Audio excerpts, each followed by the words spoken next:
Thank you very, very much, Mr. Chairman, and I'm sorry to be running in and out, but it's the nature of the beast, so thank you very much.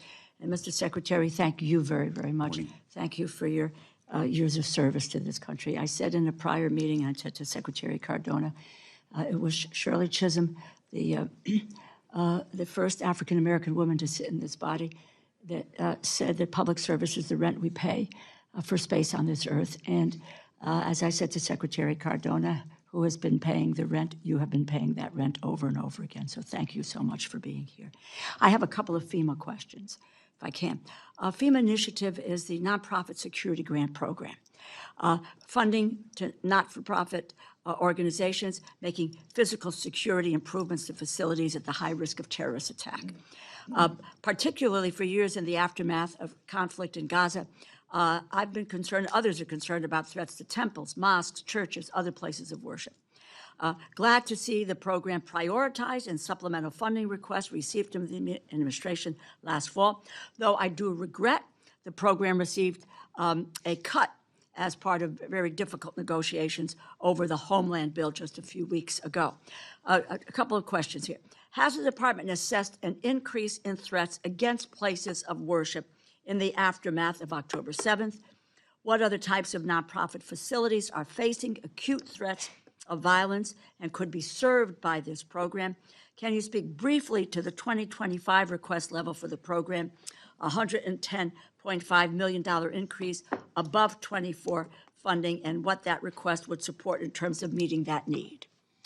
Congresswoman, the heightened threat environment in which we currently live has only been exacerbated by the October 7th terrorist attacks against the state of Israel. We have seen a dramatic increase in the rise in anti-Semitism as well as Islamophobia.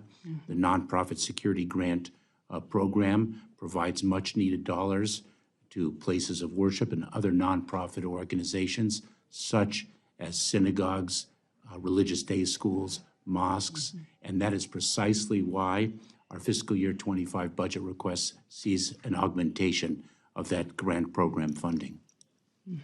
And would that allow additional grants to these facilities in order for security and protection? It would, and tragically, what we see is increasingly target-rich and resource-poor institutions, and the increase in funding would allow us to ensure enfranchisement in our grant programs, a better inclusivity to build capacity where it does not currently exist. But we are working very closely with different communities, different faith communities, different nonprofit organizations to share best practices and do what we can with the limited funds available to us.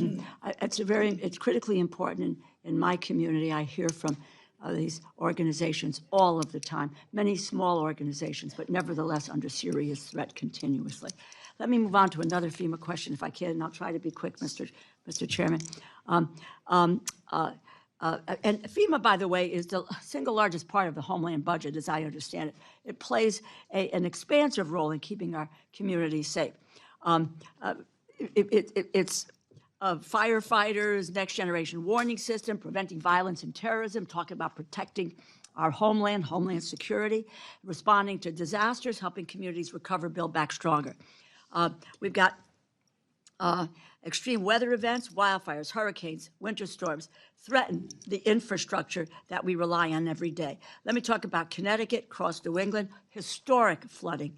These events put people's livelihoods and their lives really at risk and create public health and public safety crises.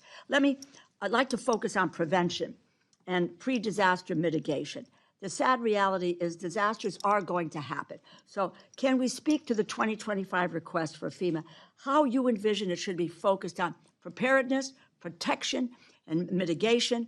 Where are increased investments needed in order for you to support this work? What kind of policy changes should the Congress be considering? Because yes, indeed, it's about Homeland Security. These are Homeland Security issues. Congresswoman, I look forward to working with you on assessing what legislative changes are needed to better address the increasing impacts of climate change, the increasing frequency and gravity of extreme weather events. I have spoken with mayors around the country about the need to update building codes, something as Okay. basic as that, because the building codes are addressing the weather of yesterday and not the weather of today or tomorrow. I believe it is Colorado State University that just issued a report about its prediction for hurricane season, and it is really looking very, very troubling. An ounce of prevention today is absolutely vital to preventing calamities in local communities across this country. The situation is getting worse from an extreme weather perspective, and we have to work with every community to ensure it understands what it needs to do with the funds that we distribute to it and the funds that they themselves have, in terms of understanding how houses and residences of all types need to be prepared, need to be safeguarded, and what people need to do should an extreme weather event actually occur. I thank you, and I thank the chair. I just to make this final comment. I would very, very much like to work with you on this, because I think the whole issue of FEMA and its role in national and homeland security gets lost. It gets lost in a whole lot of yes, serious issues, but a whole lot of political rhetoric as well. But this is, I think, an area where Congress may have the opportunity to do something, and to do something in a bipartisan basis, because these kinds of conditions affect all of our communities. And I thank you for your indulgence, Mr. Chairman. Question.